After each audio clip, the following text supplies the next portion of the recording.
当劳工因为个人的原因不慎受伤或是生病的时候，就可以在就医后取得合法的证明文件，向雇主请求普通伤病假。可是如果是在工作或是生活中遇到了困境，进而在内心产生了挥之不去的焦虑、烦躁等等感受的时候，我们又可以怎么办呢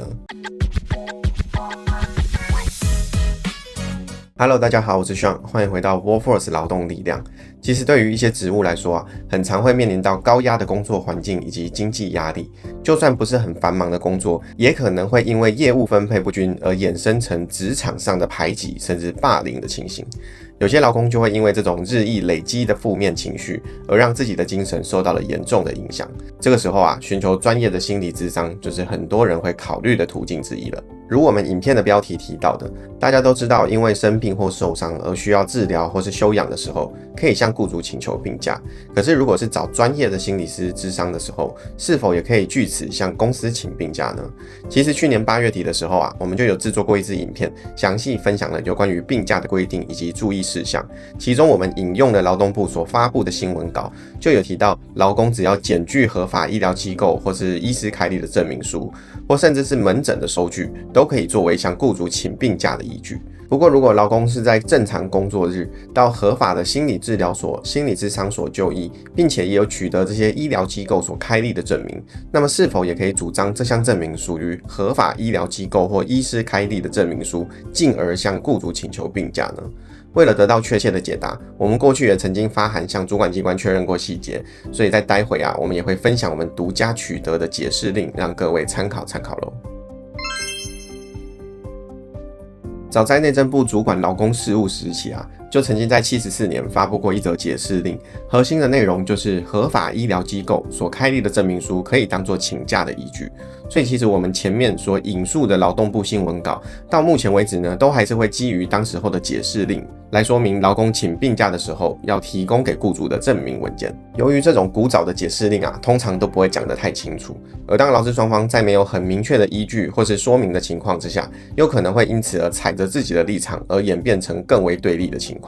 举例来说，如果有雇主不认为心理咨商跟一般的就医情形相同，因此就拒绝给予病假，而要求劳工以事假或是特休办理，那这样子的说法是否合理呢？为了找到严谨一点的解答，我们要先确定解释令里面所提到的医疗机构究竟是指哪一些的单位。依照医疗机构设置标准第2条的规定，医疗机构可以区分成医院、诊所、捐血机构以及病理机构等等。法规中也有列举出这些不同层级的机构分别有包含哪些的单位。从医疗机构的分类来看，似乎没有提到心理治疗所、心理咨商所等等的用字，但是这代表他们不算是医疗机构吗？这些机构所开立的证明又能不能算是内政部解释令所指的合法医疗机构开立的证明呢？如果问我的话，我当然会认为心理治疗所以及咨商所所开立的证明是可以用来请病假的。可是我也很清楚很多雇主并不想听一个合理的推测，而希望看到的是官方明确的解答。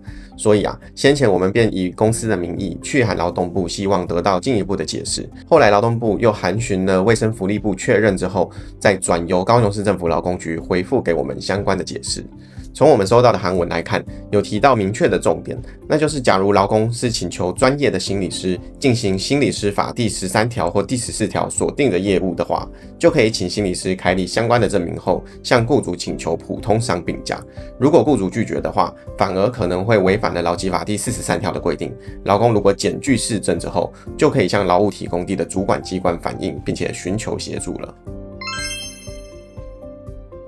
其实我可以理解很多人就算真的去进行咨商，也不见得会愿意借此作为理由来向雇主请病假。卡在这一关而不敢去请假的原因也很简单，那就是很多人其实并不想让公司知道自己正在接受咨商。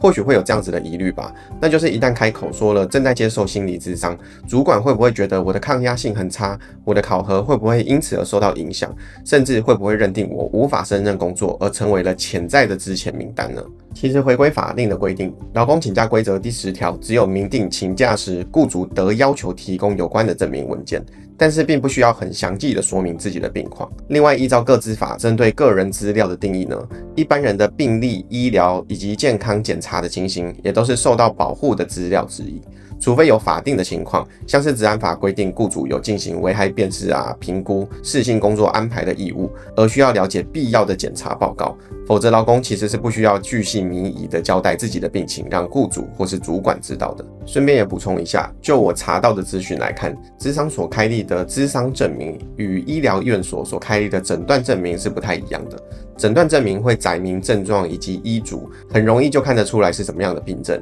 可是咨商证明大概只会记载进行咨商的日期、次数以及咨商的主题。不过我想，如果有请假需求的话，证明文件的细节应该是可以直接向咨商师确认以及讨论的。他们应该都很能理解劳工在职场上的处境，或许会愿意在不违反相关法规的前提之下，帮你保护相关的隐私的。其实最重要的应该还是证明上所写的咨商日期了，务必要跟请病假的日期是在同一天，这样子也才能证明当天是因为有正当理由而无法出勤了。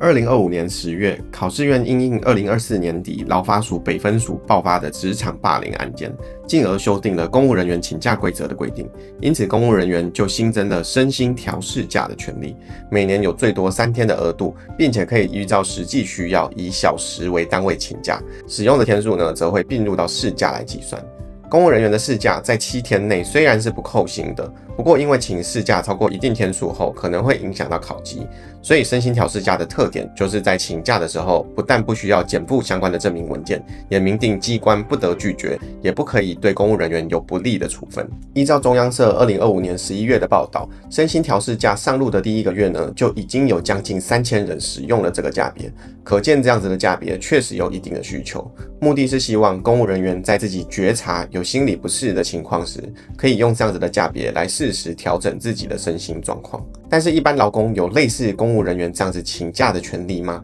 其实目前是没有身心调适假的相关规定的。劳工请事假的规定依据为《劳工请假规则》第7条的规定，每年可以请14天的无薪事假，其中也有包含7天的额度可以向雇主请求家庭照顾假。在2026年的新规定则是如果因为有亲自照顾家庭成员的需要而请事假的时候，雇主不能视为缺勤而影响全勤奖金。总之劳工在这部分的权益相较于公务人员来说还是有一段落差的，但是在职场心理压力情形一直都存在的情况之下，或许未来劳动部也可能会修订劳工请假规则等等的规定，所以大家可以持续关注这个议题哦。